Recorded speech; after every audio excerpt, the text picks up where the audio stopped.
welcome to another episode of the Veteran Recovery Network.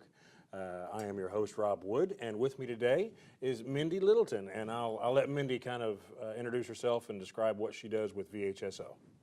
Hi, I'm Mindi Littleton. I'm the local recovery coordinator for VHSO.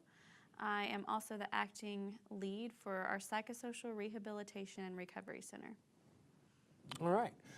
Now, as a recovery coordinator, what exactly does that mean? I mean, give me kind of a definition. What do you consider recovery? All right, so recovery is really a very broad term, and we use recovery to celebrate the whole person. So it's a really holistic approach to working with veterans, working with anyone really, to help them see their purpose in life. So we talk to them about things that are most important. We help veterans set specific goals so that they can reach their full potential no matter what their life circumstances are. Okay. Now, are you a therapist? Are you a psychologist? What are you, Mindi? I am a social worker by trade, but I also dabble in a lot of different areas with my job. So I'm on multiple committees. We talk about arts and humanities a lot because for our veterans, in their recovery, art can be really healing. And so we have been working on developing programs to reach to the arts and movement. And so we've been really trying to define lots of outpatient groups and connecting our veterans with the community to work in those areas. And you were telling me one time about a Songs and Songwriter kind of a group that veterans do around in the Fayetteville area. Mm-hmm. Can you talk a little bit about that program? Sure. Yeah, so starting on February the 6th at 2 o'clock, we have some veteran volunteers who are going to lead a class weekly on teaching guitar, songwriting, lessons on any instrument. So if you're interested in that, you can come to the VA and get linked in with that. They want to develop it into multiple instruments, but they're starting with guitar. And if you have an instrument, you can bring that to group and work on that as well. So do you have to do you have to be a musician No. already? Just come in and you can start learning how to play guitar and sing, and because they'd have their work cut out for them with me, that's for sure. So are there what other kind of things do you do like around the campus of VHSO? I heard something about a community garden. Yes. So Jean Nelson heads up our community garden committee. She's amazing. And so I've worked with her and multiple other people to get a garden in the ground for the VA. So it's a veterans community garden, and we have 3 raised beds. So every year around this time we'll start amping it up, but we plant fruits, vegetables, and flowers. We want it to be a healing space for veterans. And we also want to help veterans who have food insecurities be able to reap the harvest and pair it with their meals that they get from food pantries or that they buy from the store so they can have a healthier option. Because we really focus on recovery being health and wellness and the whole person being able to do what they need to do to be healthy and feel better. And that's, I think, an amazing program, because I know there have been times when I've worked with various veterans who, when we're talking about things that they need to have in their recovery, hobbies or things that really kind of help them feel better, one of the things that I hear over and over again is gardening. Awesome. But a lot of guys live in apartments or in places where they don't have access to being able to go out, and their landlord's not crazy about them tearing up the yard to put something in. So having a garden space where veterans can just come here, plant their stuff, and they can even get back some of the foods and fruits that they grow. Yeah. That's pretty amazing. And a big part of my job is outreach. And so through the community garden and through a lot of the other work that I've done, we really work on connecting with the community. For VA to be successful, it's so important for us to be connected to our Northwest Arkansas community, to our Missouri community, and Oklahoma, where all of our community-based outpatient clinics are. And so we've partnered with different people on the garden. Some have donated some of the materials, and we hope to have gardening classes for our veterans. And we actually have veterans who run the garden. We provide the support, but it's ultimately veteran-led. And so one of our veterans who has been heavily involved in that, she has done an amazing job, and it's really been helpful for her in her own life. She's found a lot of purpose, a lot of meaning, and is really thriving because of that initiative. And back on the music program, that's veteran-led as well, right? Mm-hmm. Okay. Yeah, so I've been helping different groups develop veteran-led groups. We know that being around your peers, being around other veterans is very beneficial. There's a different language when you talk from veteran to veteran, and so we've been really trying to establish a lot of veteran-led activities, a lot of alternative complementary activities and therapies, and so we've done a lot of great work over the past few years because we have veterans who step up and want to lead those things. And, I know that's something, and I've seen it myself, in especially the Tai Chi classes that I teach in Mount Vernon, and even the ones we do here. We're learning Tai Chi and we're doing these different things that have been physically and emotionally incredibly helpful to me and to other veterans that I work with. But I think one of the things that I hear the most is it's just that chance for veterans to get together with other veterans. Mm-hmm. And I had one veteran who he's a Vietnam veteran, and he put it to me. He says, coming to the VA is kind of the only place where he doesn't feel like he's fighting against the wind. He kind of mm-hmm. comes here and it's the calm in the center of his storm, because he knows there are these veteran-led programs that he's just going to go and hang out with other veterans, mm-hmm. and they can talk about the stuff that bothers them. Absolutely. So, the PRRC. Now, let me understand exactly what that program is. Okay. So the PRRC, it's the Psychosocial Rehabilitation and Recovery Center. And that's a program where we serve veterans who have severe and persistent mental illness. So we work with veterans who might have schizophrenia, bipolar disorder, major depression, chronic post-traumatic stress. And the whole goal of the program is to help our veterans who are very isolated better engage in the community. So we have a high community integration component where we work with our veterans to go out into the community and do things with other people. We help them form their support network. So sometimes when they come to the program, we're their only support. And they get comfortable with us. We help them get out into the community a little bit more, help them build relationships in the community, and they start to do that so much that then they graduate the program. So there's a big peer support component to it. They connect with the other veterans within the program, but they also connect with some of our peer supports that are on staff. So veterans who have lived mental health experience can talk to them about their own struggles that they've dealt with in the past or are currently dealing with, because they can really speak to the idea of recovery being a journey. It's up and down sometimes. It's not a straight line.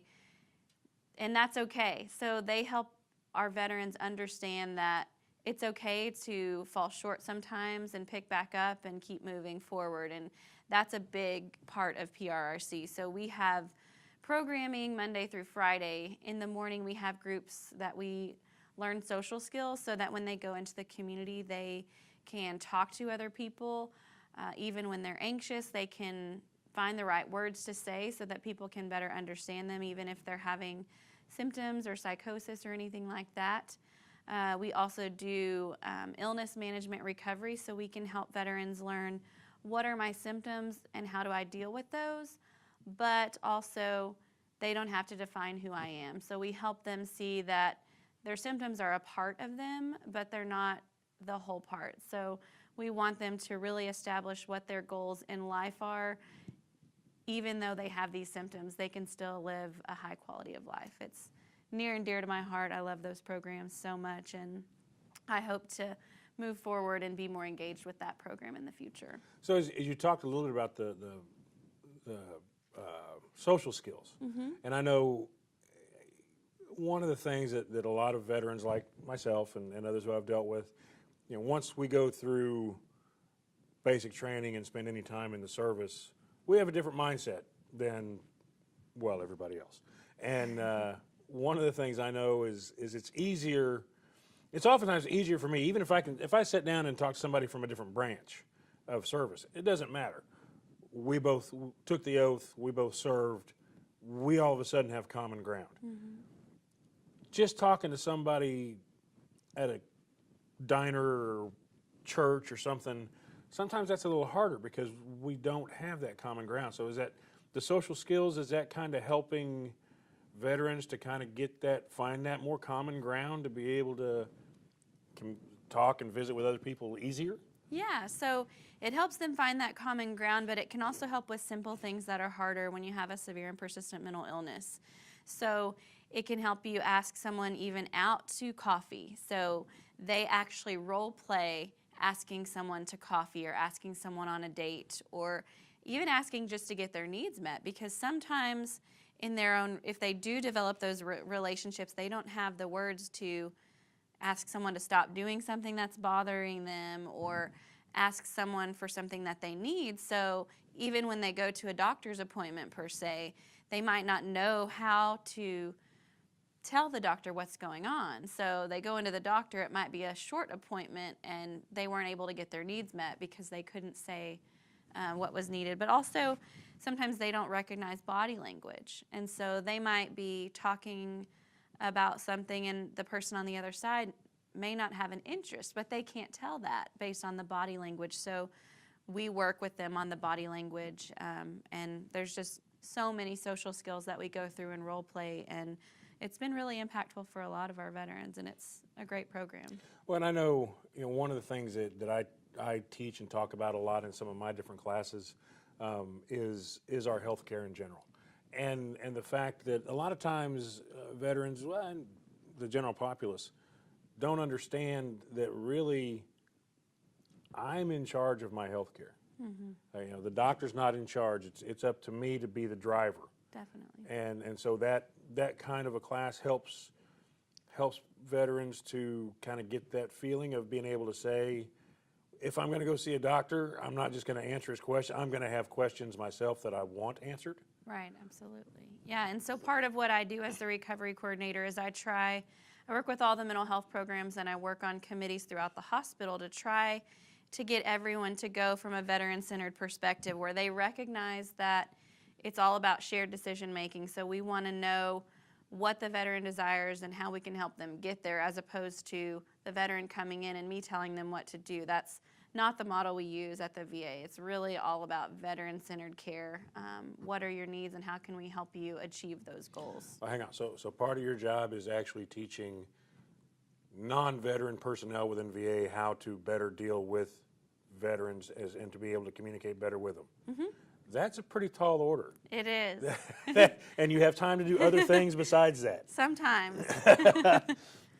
Because I know that there's a lot that goes along with that. That's fantastic.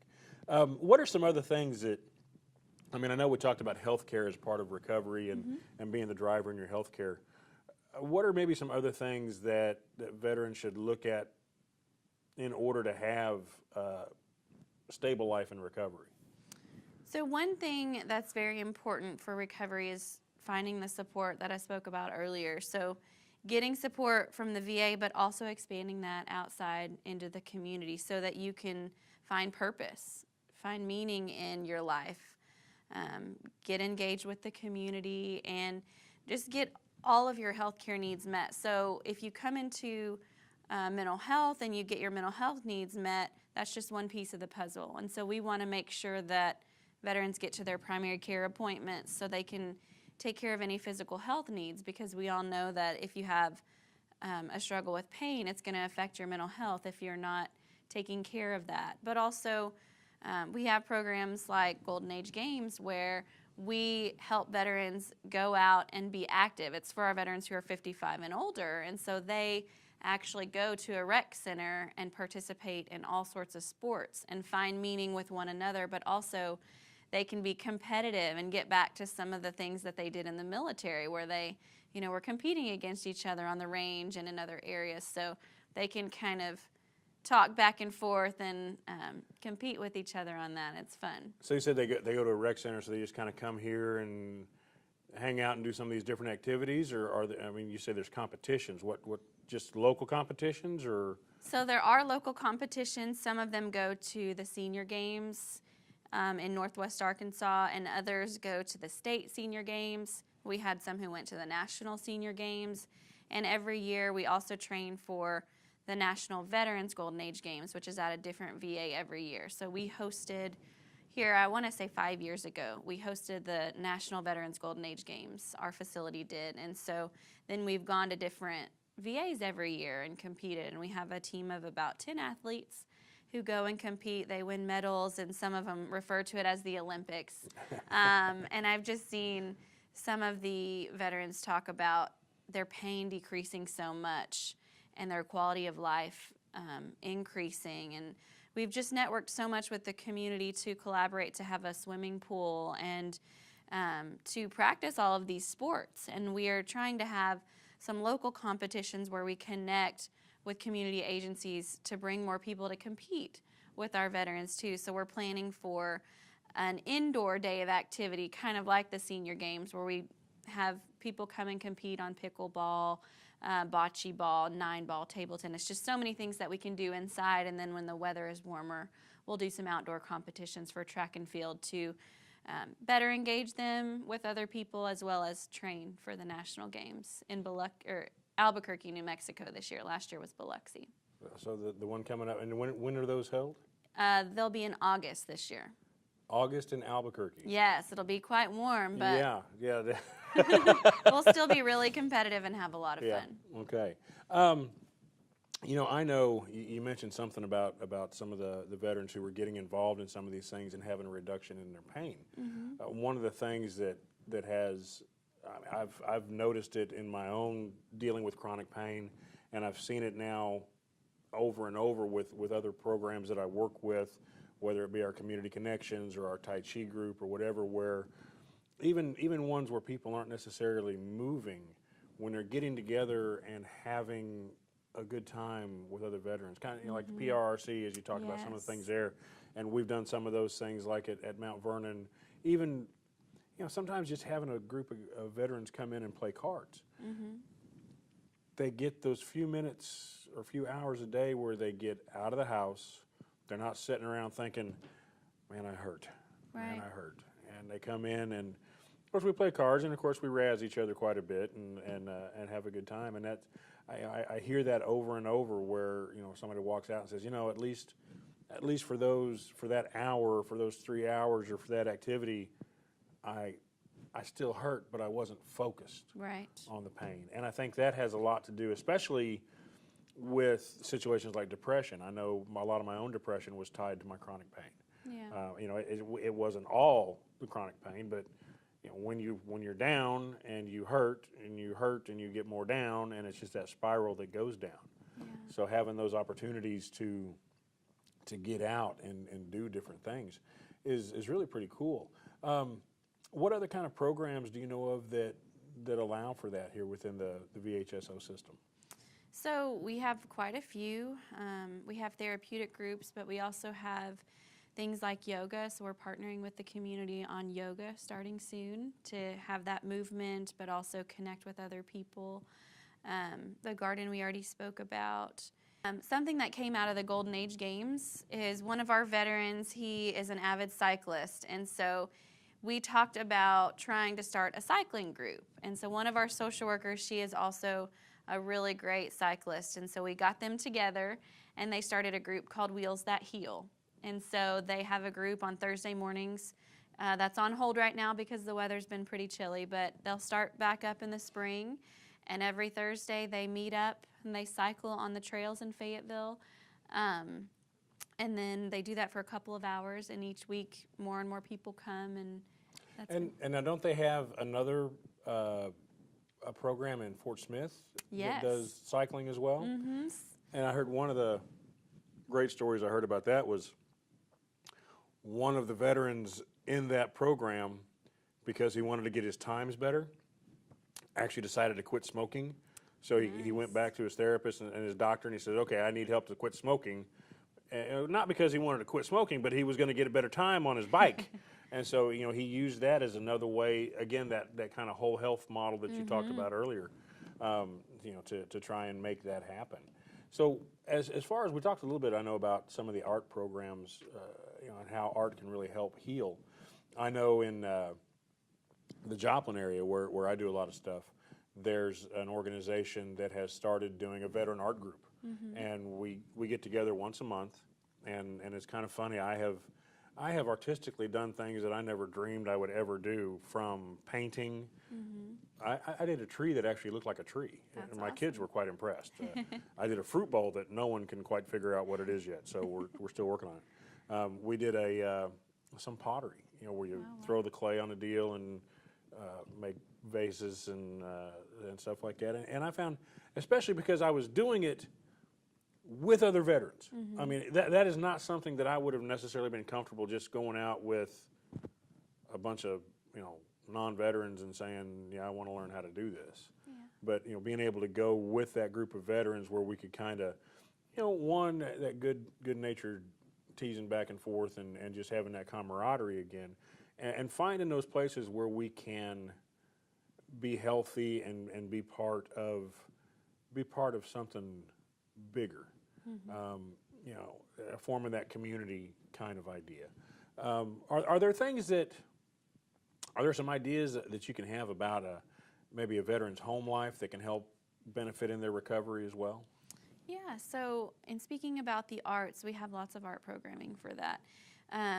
One main benefit to art, I think, is sometimes it's hard to verbalize what you're thinking, what you're feeling. And so when we have the programs for veterans, it can frankly be intimidating to do art, like you mentioned, to go forward and we have people say, I can't even draw a stick figure. But they engage in some of our art groups. We've connected with lots of community partners through this arts and humanities work group that we have. And so we've had a couple different organizations come out to our Psychosocial Rehabilitation and Recovery Center, and they've helped do things such as mask making.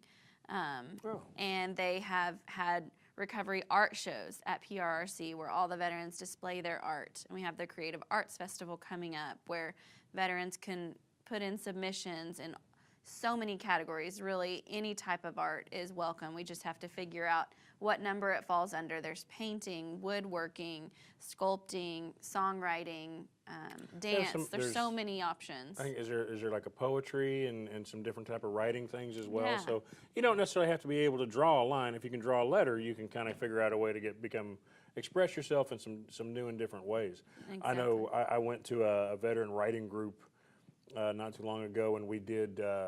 It was kind of neat. They introduced us to a form of poetry called haiku. Oh, yeah. And it's a Japanese style. You do 5 syllables, 7 syllables, and 5 syllables. And we started playing with that. And by the end of the night, I had just a whole bunch of different things written out. And it was fun.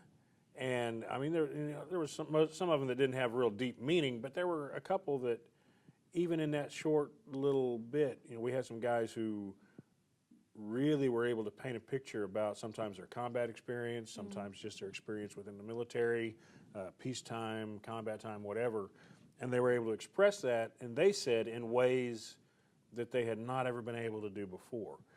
Okay. And I really think finding that veteran community where you can relate to others and not be isolated, and know that, even if maybe they didn't share all the exact same things that I did, they experienced some of them. And so we automatically have some kinds of common ground that we can find and reach and make things happen.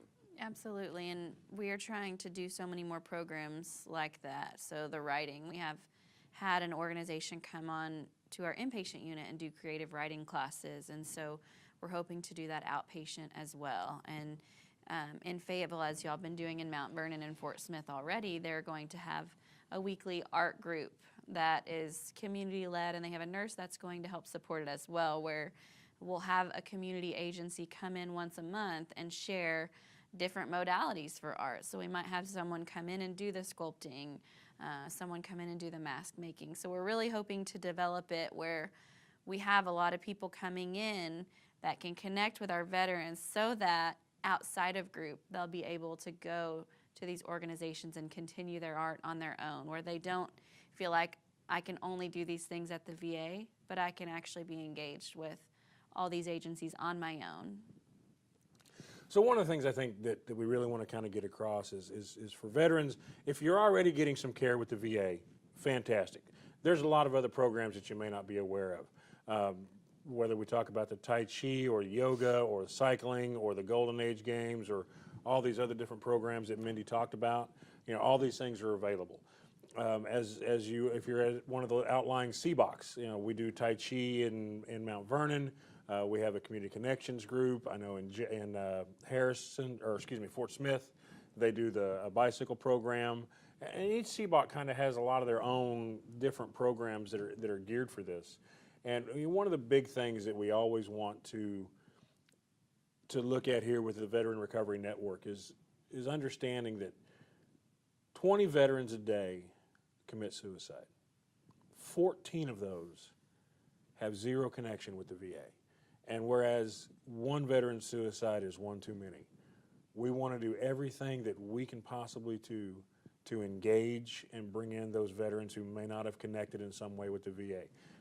We're not saying you have to come in and necessarily sit down with a therapist or a psychiatrist or anything, but there are just places that you can get out of the house, get connected with other veterans, find ways to express yourself, find new avenues to help design, as Mindy talked about, that purpose. Your purpose doesn't necessarily have to be that you're going to sit out and cure cancer. Your purpose can just be that you're going to find your purpose. And a lot of times, it just takes that first step. And here at VHSO, we've got a lot of places where you can make a first step. So please, if you need help, reach out for help. If you're watching this on Fayetteville Public Access, it'll eventually be on YouTube. We ask that you go to the YouTube VHSO Cares YouTube channel and like and follow and share as many of the videos as you can. Our ultimate goal, as I've said, is if we can reach out and just find out one other veteran who needs to find some place to make a connection, we want to be there for them. Again, thank you. Until next time, I'm Rob Wood, and a special thanks to our guest today, Mindy Littleton. Thank you.